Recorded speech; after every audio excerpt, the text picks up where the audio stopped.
بسم اللہ الرحمن الرحیم۔ تو میں کہہ رہا تھا آپ لوگوں سے کہ دیکھیے یہ عبادتیں ہمارے اور آپ کے فائدے کے لیے، اللہ سبحانہ و تعالیٰ نے ہم پر احسان کیا ہے کہ ہمیں اور آپ کو ان عبادتوں سے نوازا ہے۔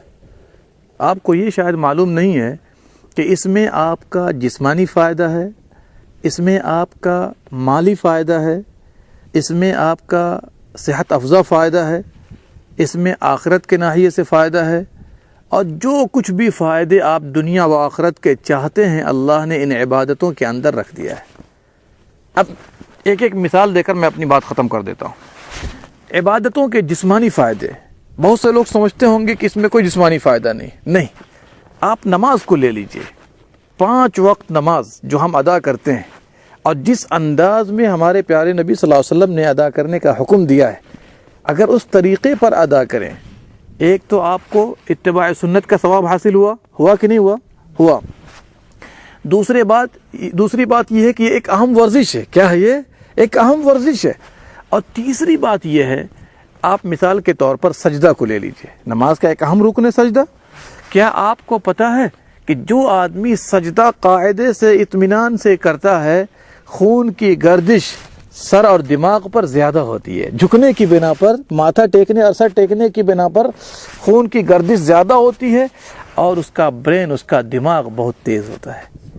یہ سرکولیشن جو بلڈ کا ہے، یہ خون کا سرکولیشن ہے، یہ اللہ سبحانہ و تعالیٰ نے اسی لیے حکم دیا ہے کہ جو آدمی بھی جتنا طویل سجدہ کرے گا، جسمانی ناحیے سے، دماغ کے ناحیے سے اسے اتنا فائدہ حاصل ہوگا۔ یہ میڈیکل سائنس نے اس بات کو ثابت کر دیا ہے۔ میں نے کہا نا، تفصیل کا بھی موقع نہیں ہے۔ یورپ کے اندر ایک آدمی کسی مسجد کے پاس سے گزرنے کے ساتھ ساتھ اس نے دیکھا کہ ایک آدمی سجدہ ریز ہے، سجدہ کر رہا ہے۔ وہ ٹھہر کر ایسے کھڑا ہو گیا اور انتظار کرنے لگا کہ یہ کیا کر رہا ہے۔ تو اس نے دیکھا کہ یہ سر ٹیک رہا ہے، اٹھ رہا ہے، پھر بیٹھ رہا ہے، کچھ پڑھ رہا ہے، پھر جھک رہا ہے۔ اس انداز میں وہ دیکھتا رہا، اسے بات سمجھ میں نہیں آئی۔ جب وہ نماز سے فارغ ہوا، اس سے پوچھا کہ بھائی تم یہ کیا کر رہے تھے؟ کہا کہ میں تو نماز پڑھ رہا تھا، سجدہ کر رہا تھا۔ کہا نماز کیا ہے، سجدہ کیا ہے؟ وہ غیر مسلم تھا۔ کہا کہ پیارے نبی صلی اللہ علیہ وسلم نے ہمیں سکھایا ہے، اور یہ بہت بڑی عبادت ہے، بلکہ اسلام میں سب سے بڑی عبادت ہے۔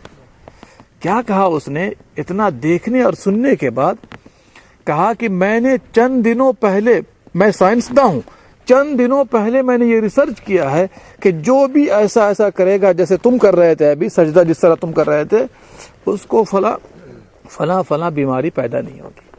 سبحان اللہ۔ اللہ کا کوئی بھی کام حکمت سے خالی ہے، اس کا نام حکیم ہے، اس کا سارا کام حکمت پر مبنی ہے۔ دیکھ لیجئے کتنا بڑا فائدہ، جسمانی فائدہ ہے۔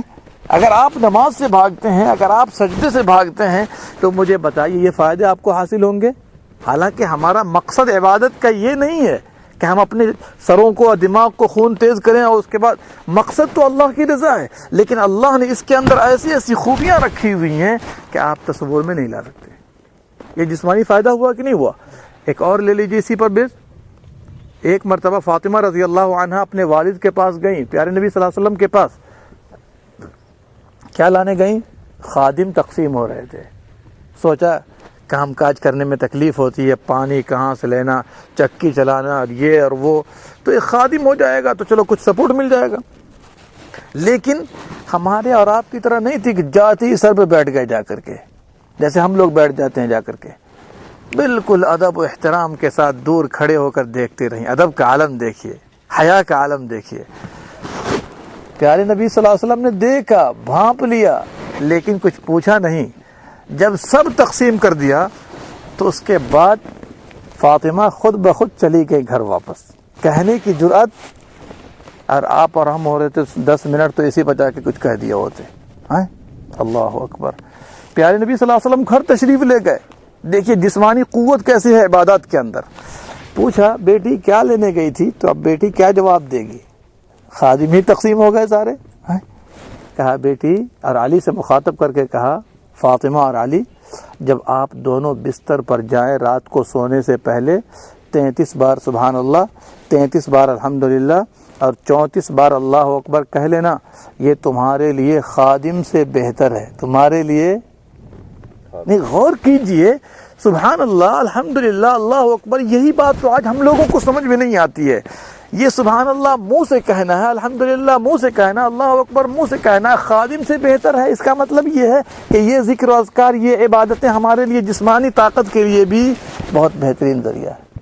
اور کر رہے ہیں، یہ ہوا، ہم نے 2 مثالیں پیش کی صرف اس بنا پر کہ آپ لوگ یہ نہ سمجھیے گا کہ نماز اٹھ بیٹھ کا نام ہے، نماز سے کچھ ملتا نہیں ہے۔ دوسری بات، روزی کا فائدہ کیسے ہے؟ اللہ سبحانہ و تعالیٰ فرماتا ہے وَأَمُرْ أَهْلَكَ بِالصَّلَاةِ، اپنے گھر والوں کو نماز کا حکم دیجئے اور اس پر خود بھی ڈٹ جائیے۔ لَا نَسْأَلُكَ رِزْقًا، روزی ہم نہیں مانگتے، نَحْنُ نَرْزُقُكَ، روزی تو ہم دیتے ہیں۔ روزی، غور کیجئے، نماز کے تذکرے کے ساتھ روزی کا کیا تعلق ہے؟ یہی تعلق تو اللہ بتانا چاہ رہا ہے کہ تم نماز کا اہتمام کرو، روزی تمہیں ہم دیں گے۔ کہاں سے دے گا؟ اس کے غیب کے خزانے بہت ہیں جہاں تک آپ کی رسائی نہیں ہے، آپ سوچ بھی نہیں سکتے ہیں۔ آپ نماز سے بھاگتے ہیں، روزی بھی آپ سے بھاگ رہی ہے۔ اور اسی لیے پیارے نبی صلی اللہ علیہ وسلم نے یہاں تک فرما دیا کہ بندہ نافرمانی کے بنا پر بسا اوقات روزی تک سے محروم کر دیا جاتا ہے۔ مسند امام احمد میں ثوبان رضی اللہ عنہ کی حدیث۔ آپ کو روزی چاہیے، نمازوں کا اہتمام کیجیے۔ کس کا اہتمام؟ جی، آج تو آپ یہ سوچتے ہوں گے کہ بلدیہ والے روزی دے رہے ہیں۔ بہت سے لوگوں کا ایمان ایسا بھی ہو جاتا ہے۔ خبردار، یہ ایک ذریعہ ہے، روزی کون دے رہا ہے؟ اللہ سبحانہ و تعالیٰ دے رہا ہے۔ اب گناہوں کی معافی، بلندی درجات، نبی کریم صلی اللہ علیہ وسلم کی قربت قیامت کے دن جب آپ نے فرمایا میری آنکھوں کی ٹھنڈک نماز میں ہے، کس میں ہے؟ نماز میں ہے۔ اللہ اکبر۔ اور قبر کے اندر بندہ مومن کی شان کیا ہوتی ہے؟ آئیے یہ حدیث سنا کے اپنی بات میں ختم کر دوں۔ جب مردے کو دفن کر دیا جاتا ہے، نکیرین آتے ہیں، منکر اور نکیر آ کر کے سوال جواب کرتے ہیں۔ تیسرا سوال من ربک ما دینک کے بعد کیا ہوتا ہے؟ اس آدمی کے بارے میں کیا کہتے ہو؟ ما تقول فی ھذا الرجل الذی بعث فیکم، جو تم میں مبعوث کیے گئے تھے۔ جب بندہ اس سوال کا جواب دے دیتا ہے کہ میں گواہی دیتا ہوں کہ وہ ہمارے نبی محمد صلی اللہ علیہ وسلم ہیں، جواب دے دیا، اس کے بعد بندے کو احساس ہوتا ہے کہ سورج غروب ہونے جا رہا ہے۔ مستدرک حاکم کی روایت، کیا احساس ہوتا ہے؟ کہ سورج غروب ہونے جا رہا ہے۔ اللہ اکبر۔ کیا کہتا ہے منکر نکیر سے کہ ایسا کرو جی، سوال و جواب کا مرحلہ بعد میں رکھو، ذرا مجھے پہلے نماز پڑھ لینے دو۔ کیا پڑھ لینے دو؟ کون آدمی جو یہاں پر سستی کر کے بھاگ رہا ہے، جو یہاں پر تکاسلی برت رہا ہے؟ نہیں، جس کو نماز سے محبت پیدا ہو جاتی۔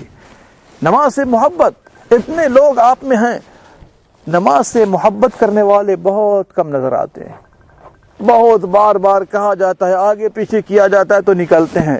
ایسا نہیں کیجیے، محبت کیجیے گا، اللہ سبحانہ و تعالیٰ اس کا ثمرہ دنیا میں بھی دکھائے گا، اور دنیا سے نکلنے کے بعد تو اصل ثمرہ ہے۔ بھلا بتائیے، بندہ مومن جو نماز سے محبت کرنے والا تھا، قبر میں بھی اس کو یہ احساس ہو رہا ہے کہ دیکھیے سورج غروب ہونے جا رہا ہے، ابھی ہماری عصر کی نماز باقی ہے، اس آدمی کے بارے میں کیا کہتے ہیں؟ وہ نماز سے کتنی محبت کرتا رہا ہوگا۔ اور اسی لیے پیارے نبی صلی اللہ علیہ وسلم نے فرمایا 7 طرح کے لوگوں کو اللہ عرش کے سائے میں جگہ دے گا۔ ان میں سے ایک کون سا آدمی ہے؟ وَرَجُلٌ قَلْبُهُ مُعَلَّقٌ بِالْمَسَاجِدِ، ایک وہ آدمی جس کا دل مسجد سے لٹکا ہوا ہو۔ آج ہماری حالت کیا ہے؟